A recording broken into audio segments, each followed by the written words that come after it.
રાજ્યના 30 જિલ્લાના ખેડૂતો માટે માઠા સમાચાર, ચોમાસું નબળું પડ્યું। ગુજરાતમાં આ વખતે 4 દિવસ પહેલા ભલે ચોમાસાની એન્ટ્રી થઈ ગઈ હોય, પણ રાજ્યના 30 જિલ્લાના ખેડૂતોની ખુશીઓ લાંબી સમય નહીં ટકે। ખેડૂતોએ બહુ હરખાવાની જરૂર નથી, કેમ કે ચોમાસા જેવું ગુજરાતમાં પ્રવેશ્યું અને તેની ગતિ ધીમી પડી ગઈ। હવામાન વિભાગના કહેવા પ્રમાણે વલસાડ, નવસારી, ડાંગ પહોંચતા જ ચોમાસું થાકી ગયું। હાલ ચોમાસું થોડો વિરામ લેશે। ચોમાસાને ધક્કો મારે કે ખેંચે એવા પરિબળ હાલ નબળા છે। ચોમાસાનો પૂર્વ તરફનો છેડો 13 દિવસથી સ્થિર થયો છે। પૂર્વ ભારતમાં 31 મે બાદ આગળ નથી વધ્યું ચોમાસું, એટલે રાજ્યના અન્ય જિલ્લાના ખેડૂતોને વરસાદ માટે પ્રતીક્ષા કરવી પડશે। તો હવામાન નિષ્ણાંત પરેશ ગોસ્વામીના કહેવા પ્રમાણે 20 જૂનથી ફરી ચોમાસું સક્રિય થશે। 16-17 જૂને વરસાદની શક્યતા। બીજી તરફ હવામાન વિભાગે આગામી 5 દિવસ સામાન્ય વરસાદની આગાહી કરી છે। દક્ષિણ ગુજરાત અને સૌરાષ્ટ્રમાં થંડરસ્ટોર્મ સાથે वरसादनी आगाही करी है। प्रवेश होने के बाद मानसून थोड़ा सा वीक हुआ है और इसका जो कारण है, जो सीयर जोन था वो पहले 18 और 17 डिग्री के आसपास था नॉर्थ लेटीट्यूड पे, वो थोड़ा सा नीचे के साइड में शिफ्ट हो गया 17 के आसपास। दमणમાં વરસાદથી વાતાવરણ ઠંડુ બની ગયું। રાજ્યના પડોશમાં આવેલા સંઘ પ્રદેશ દમણના વાતાવરણમાં પલટો આવ્યો હતો। સવારથી જ પ્રદેશમાં વાદળછાયું વાતાવરણ છવાયેલું હતું। ભારે બફારાથી લોકો કંટાળ્યા હતા, ત્યારે જ દમણ અને આસપાસના વિસ્તારોમાં થોડા સમય સુધી સારો વરસાદ વરસ્યો હતો।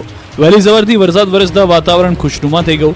ગરમી અને ઉકળાટના માહોલ વચ્ચે વરસાદ વરસતા વાતાવરણમાં ઠંડક પ્રસરી। આથી લોકોએ ગરમી અને બફારાથી રાહત અનુભવી। હવામાન વિભાગે આગામી સમયમાં દમણની સાથે વલસાડ જિલ્લામાં પણ વરસાદની આગાહી કરી હતી। સુરેન્દ્રનગર ચોટીલા હાઈવે પર વાતાવરણમાં પલટો જોવા મળ્યો છે। મેઘરાજાનું આગમન થઈ ગયું છે। ચોટીલા નેશનલ હાઈવે પર આવેલ શાપર, ડેઢુકી સહિતના વિસ્તારમાં ધોધમાર વરસાદ વરસી રહ્યો છે। દિવસભર ભારે ગરમી અને બફારા બાદ મોડી સાંજે વાતાવરણમાં પલટો આવતા વરસાદ જોવા મળી રહ્યો છે। સુરેન્દ્રનગર જિલ્લામાં પ્રથમવાર ધોધમાર વરસાદથી લોકોમાં પણ ખુશી પ્રસરી ગઈ છે। વડોદરામાં આરોપીઓનું સરા જાહેર, સરઘસ શીખવ્યો કાયદાનો પાઠ। જોઈ લો આ દ્રશ્યો। પોલીસની વચ્ચે લોકોની માફી માંગતા ગુંડાઓને કંઈક આ રીતે શાન ઠેકાણે લાવવામાં આવી। લોકો સામે રોફ જમાવતા લુખ્ખાઓ ઢીલા ઢફ થઈ ગયા। વડોદરાની અકોટા પોલીસે તોફાનીઓની ટણી ઉતારી હતી। ફિલ્મી ઢબે આવેલા 5 હુમલાખોરોનું પોલીસે સરઘસ કાઢ્યું। પોલીસે હુમલાખોરો પાસેથી ઘટનાનું રિકન્સ્ટ્રક્શન કરાવ્યું। 2 યુવકોને પતાવી દેવાની ધમકી આપી શસ્ત્રો સાથે આવેલા 5 ઝડપાયા હતા। ખૂની ખેલ ખેલાય પહેલા પોલીસે તોફાનીઓને દબોચી લીધા। ગોત્રી વિસ્તારમાં પોલીસની સતર્કતાને કારણે લોહિયાળ બનાવ બનતા રહી ગયો। વાનમાં આવેલા તોફાનીઓ ગાળો ભાંડી 2 યુવકોને શોધતા હતા।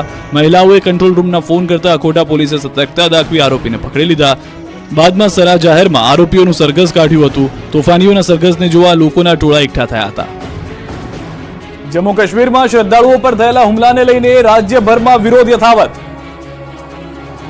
જમ્મુ કાશ્મીરમાં આતંકીઓની નાપાક હરકતને લઈને દેશભરમાં આક્રોશ આસમાને છે। જમ્મુ કાશ્મીરમાં શ્રદ્ધાળુઓ પર થયેલા હુમલાને લઈને દાહોદ જિલ્લામાં વિરોધ થયો। દાહોદમાં સ્વામી વિવેકાનંદ ચોક ખાતે વિશ્વ હિન્દુ પરિષદ બજરંગ દળ દ્વારા વિરોધ કરાયો। આતંકવાદી પુતળા દહન કરી વિરોધ કરાયો। મરણ પામેલા શ્રદ્ધાળુઓની આત્માની શાંતિ માટે 2 મિનિટનું મૌન પાળ્યું। તો અમદાવાદમાં બજરંગ દળ દ્વારા વિરોધ કરાયો। સૂત્રોચ્ચાર અને આતંકવાદી પુતળા દહન કરીને વિરોધ કરાયો।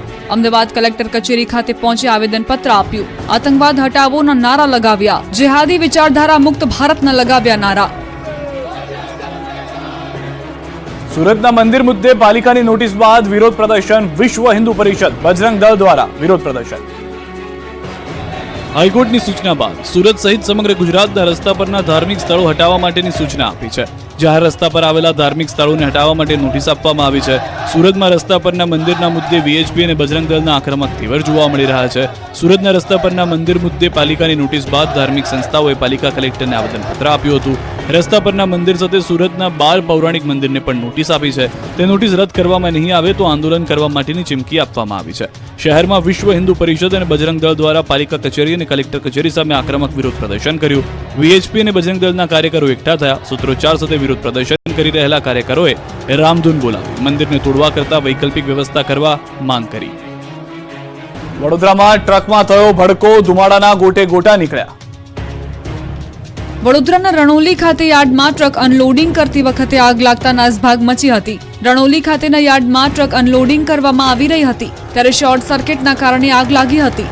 જોતજોતામાં જ ટ્રક આગમાં લપેટાઈ ગઈ હતી. બનાવ અંગેની જાણ થતાં જ ફાયર બ્રિગેડની ટીમ ઘટના સ્થળે આવી પહોંચી હતી અને આગને કાબૂમાં લેવા માટે પાણીનો મારો ચલાવ્યો હતો. બનાવને પગલે પોલીસ પણ આવી ગઈ હતી અને પ્રાથમિક વિગતો મેળવી હતી. આગ કાબૂમાં આવી જતા મોટી દુર્ઘટના ટળી ગઈ. જો કે આગ એટલી વિકરાળ હતી કે આસપાસના વિસ્તારમાં ધુમાડાના ગોટે ગોટા ઉડતા જોવા મળ્યા હતા. તો અચાનક લાગેલી આગના પગલે યાર્ડમાં કામ કરતા લોકોના જીવ તાળવે ચોંટ્યા હતા. સાબરકાંઠાથી સમાચાર. અકસ્માત બાદ કારમાં આગ લાગી હતી. કાર ડિવાઈડર સાથે ટકરાતા કારમાં આગ લાગી. ખેડબ્રહ્માના રાધીવાડ પેટ્રોલ પંપ પાસેની ઘટના. કારમાં સવાર 7 વ્યક્તિઓનો આબાદ બચાવ. કારમાં સવાર 7 જેટલા લોકોને નાની મોટી ઈજાઓ. સદનસીબે મોટી જાનહાની ટળી હતી. આગ પર કાબુ મેળવી લેવાયો છે. સુરેન્દ્રનગર લખતર તાલુકાના ઓળખ ગામની સીમમાં આવેલ વીડ વિસ્તારમાં અચાનક આગ લાગતા દોડધામ મચી ગઈ. વીડ વિસ્તારમાં આગ લાગતા ઘાસ, ચરિયાણ સહિતનો જથ્થો બળીને ખાક થઈ જતા મોટા પાયે નુકસાની. આગ લાગવાનું કારણ હાલ અકબંધ. કોઈ જાનહાની નથી થઈ. અંકલેશ્વર નજીક નેશનલ હાઈવે પર 3 વાહનો વચ્ચે અકસ્માત. આગળ ચાલતા ટ્રેલર પાછળ ટ્રક અને કાર ભટકાતા અકસ્માત સર્જાયો. ટ્રક ચાલકને રેસ્ક્યુ કરી બહાર કઢાયો. બીજા 2 જણને ઈજા પહોંચતા 108માં સારવાર અર્થે હોસ્પિટલ ખાતે ખસેડવામાં આવ્યો. હાઈવે પર થોડા સમય માટે ટ્રાફિક જામની સમસ્યા પણ જોવા મળી. સાસણગીરમાં સિંહ સિંહણ વચ્ચે જબરી લડાઈ થઈ હતી. સાસણગીર સફારીમાં 2 સિંહ વચ્ચે વોર થયું હતું. અચાનક 2 સિંહો સામસામે આવી ગયા હતા અને બંને વચ્ચે જબરી ફાઇટ શરૂ થઈ ગઈ હતી. ઘાટ જંગલ સિંહોની ગર્જનાથી ગુંજી ઉઠ્યું હતું. એવામાં જ ટુરિસ્ટ દ્વારા આ દ્રશ્ય કેમેરામાં કેદ કરવામાં આવ્યા. આ બંને સિંહોએ થોડીવાર એકબીજા પર ભારે પડતા જોવા મળ્યા હતા. આ તરફ સાબરકાંઠાના ડુંગર પર દીપડો દેખાયાનો વિડીયો વાયરલ. વડાલીના મહોર ગામમાં ડુંગર પર દીપડો દેખાયાનો વિડીયો. ગામમાંથી નીકળેલા વરઘોડાના ડ્રોનથી શૂટિંગ દરમિયાન કેદ થયો. ડુંગરના પથ્થરો પર આટાફેરા કરતો દીપડો ડ્રોનમાં કેદ થયો. એક તરફ ડુંગર પાસેથી પસાર થતો વરઘોડો, બીજી તરફ ડુંગર પર દીપડાના આટાફેરા. વરઘોડા સાથે દીપડો ડ્રોન શોટમાં કેદ થયેલો જોવા મળ્યો છે.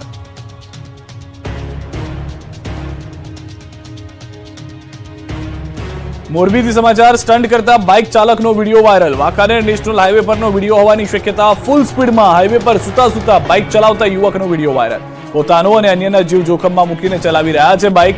વિડીયો વાયરલ થતા પોલીસે તપાસ શરૂ કરી. વિડીયો વાયરલ થતા આ પોલીસ તપાસ કરી રહ્યું છે. ન્યૂઝ 18 ગુજરાતી વિડીયોની પુષ્ટિ નથી કરતી. ઉનાના લેરકા ગામે તંત્રએ કર્યું અક્કલનું પ્રદર્શન. વીજપોલ હટાવ્યા વિના જ બનાવી દેવાયો રસ્તો. ગીર સોમનાથના ઉનાના લેરકા ગામનો રસ્તો જોઈને પહેલી નજર તો એવું જ લાગે કે વાહ કહેવું પડે તંત્રના અધિકારીઓનું. નવો રસ્તો બનાવ્યો પરંતુ થાંભલો હટાવવાનું ભૂલી ગયા. તેમને આટલો મોટો થાંભલો રસ્તાની બરાબર વચ્ચે વાહન ચાલકોને અડચણરૂપ બને તેવા વિચાર જ ન આવ્યો. આને કહેવાય તંત્રની લાલિયાવાડી. પહેલા અક્કલનું પ્રદર્શન કર્યું, પછી ભૂલને સુધારી.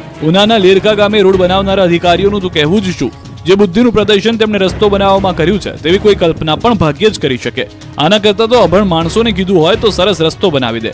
તમે રસ્તા પર વાહન ચલાવીને જતા હો અને રસ્તાની બરાબર વચ્ચે જ આવો થાંભલો આવી જાય તો તમારા મગજમાં કેટલા બધા વિચાર આવે. કોડીનાર, ડોળાસા અને ઉનાના લેરકા ગામને જોડતા રસ્તાની વચ્ચોવચ વીજ પોલથી લોકો પરેશાન થઈ ગયા. આ નવા રોડ જોઈને લોકો તંત્રની ઝાટકણી કાઢી રહ્યા છે. આ અંગેના અહેવાલ બાદ 4 કિલોમીટરના રવા રોડની વચ્ચે રહી ગયેલા વીજ પોલને કાઢવામાં આવ્યો. રસ્તા વચ્ચેથી વીજ પોલ હટાવાયો. સુરેન્દ્રનગરના 3000થી વધુ લોકો 40 વર્ષથી પ્રાથમિક સુવિધાથી વંચિત. એક બેડા માટે તરસતી મહિલાઓ, રોડ પર પાણી ભરવા પગપાળા કરવા મજબૂર માતાઓ, પાણીની ટાંકીઓમાં દેખાતા તળિયા. પાણીના પારાયણના દ્રશ્યો છે સુરેન્દ્રનગરના. સુરેન્દ્રનગરની સુડવેલ સોસાયટીના 3000થી વધુ લોકો 40 વર્ષથી પ્રાથમિક સુવિધાઓથી વંચિત છે. સુરેન્દ્રનગર દુધરેજ વઢવાણ સંયુક્ત નગરપાલિકામાં આવેલા સુડવેલ સોસાયટીમાં 500થી વધુ મકાનોમાં આજ સુધી પીવાનું કે વાપરવાનું પાણી આવતું નથી. અહીં આજે પણ પાણી, પાકા રસ્તા અને ભૂગર્ભ ગટર વ્યવસ્થા જેવી પ્રાથમિક સુવિધાઓ નથી પહોંચી.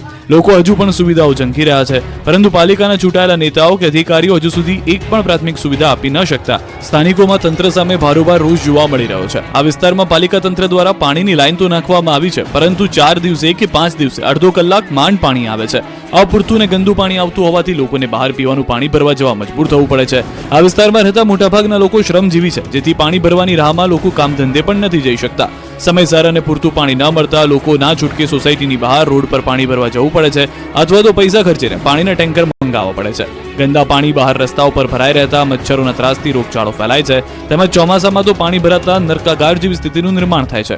કોઈને હોસ્પિટલ લઈ જવા હોય તો એમ્બ્યુલન્સ પણ અંદર આવી શકતી નથી. ત્યારે હવે સ્થાનિકોએ સુવિધા ન મળે તો પાલિકા કચેરી સામે આમરણાંત ઉપવાસ આંદોલન કરવાની ચીમકી પણ ઉચ્ચારી છે. મહેસાણાના વિસનગરમાં 5 દિવસે એકવાર માંડ પાણી આવતા જનતા પરેશાન. નળ ત્યાં જળના દાવાઓ મોટા કરવામાં આવે છે, પરંતુ વાસ્તવિકતા તો એ છે કે મહેસાણાના વિસનગર તાલુકાના જેતલવાસણા ગામે આજે પણ નળ નથી પહોંચ્યા. ગ્રામજનો સાથે નળથી છળ થયું છે. મહેસાણા જિલ્લાના વિસનગર તાલુકાના જેતલવાસણા ગામના લોકો પીવાના પાણી માટે દર ભટકે છે. જેતલવાસણા ગામમાં પાણીની અનિયમિતતાને લઈને ગ્રામજનો હેરાન પરેશાન થઈ રહ્યા છે. ગ્રામજનોના કહેવા પ્રમાણે 4 દિવસ પાણી બંધ રહે છે તો 2 દિવસ પાણી આવે છે. છેલ્લા કેટલાક સમયથી પાણીની અનિયમિતતાને કારણે વારંવાર પાણી માટે ગ્રામજનો વલખા મારી રહ્યા છે. 4000ની વસ્તી ધરાવતા જેતલવાસણા ગામમાં ધરોઈનું પાણી આપવામાં આવે છે.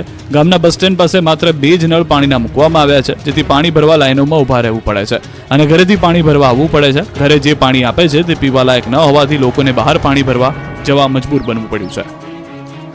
બનાસકાંઠાના થરાદની કેનાલ બની બિસ્માર. કેનાલમાં ગાબડું પડવાનો સિલસિલો યથાવત. ખેડૂતોની મહા મહેનત પાણીમાં.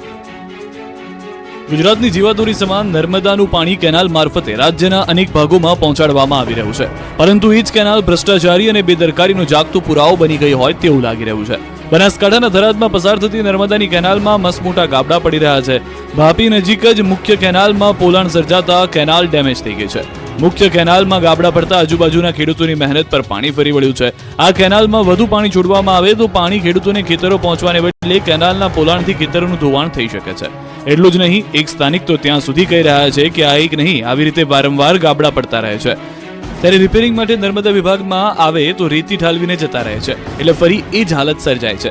એક તરફ ચોમાસાની ધમાકેદાર શરૂઆત થઈ ગઈ છે, બીજી તરફ હજુ પણ વહીવટીતંત્ર નિંદ્રાધીન હોય તેવું લાગી રહ્યું છે. ઠેર ઠેર મસમોટા ગાબડા હવે ક્યારે ભરાય તે જોવું રહ્યું, નહીં તો ખેડૂતોની આવકમાં જરૂર ગાબડા પડશે તે નક્કી છે. તાલાલામાં આ વર્ષે 21 દિવસ વહેલી કેરીની સિઝન પૂર્ણ. 42 દિવસ ચાલી સિઝન. હવે વંથલીનું માર્કેટિંગ યાર્ડ કેરીથી ઉભરાયું. કેસર કેરીના રસિયાઓ માટે માઠા સમાચાર આવ્યા છે. હવે તાલાલાની કેરી ખાવા નહીં મળે. તાલાલામાં આ વર્ષે 21 દિવસ વહેલા કેરીની સિઝન પૂર્ણ થઈ ગઈ છે. ગીરની પ્રખ્યાત કેસર કેરીની સિઝન વિધિવત રીતે પૂર્ણ જાહેર કરવામાં આવી છે. 1 મેના દિવસે તાલાલા માર્કેટિંગ યાર્ડમાં હરાજીના પ્રથમ દિવસથી લઈને 11 જૂન સુધી 5,96,700 જેટલા 10 કિલો કેરીના બોક્સની આવક થઈ, જે પાછલા વર્ષોની સરખામણીએ ખૂબ ઓછી છે, પરંતુ સરેરાશ બજાર ભાવોને કારણે સિઝન સારી જોવા મળી હતી. 42 દિવસમાં તાલાલાની કેરી અમેરિકા, દુબઈ સહિત અનેક દેશોમાં 500 ટન આસપાસ એક્સપોર્ટ પણ થઈ છે. ગત વર્ષોની તુલનાએ આ વર્ષે કેરીની આવક 50% ઓછી રહી. આ વખતે કેરી ઉત્પાદન ઓછું હોવાને કારણે પણ ભાવ સારા મળ્યા. હરાજીના અંતિમ દિવસે પ્રતિ 10 કિલો કેરીના નીચામાં 460, ઊંચામાં 1200 અને સરેરાશ 725 રૂપિયા પ્રતિ 10 કિલોના બોક્સના જોવા મળ્યા. સિઝન દરમિયાન સરેરાશ 10 કિલોના કાચી કેરીના બોક્સની 400 થી 1400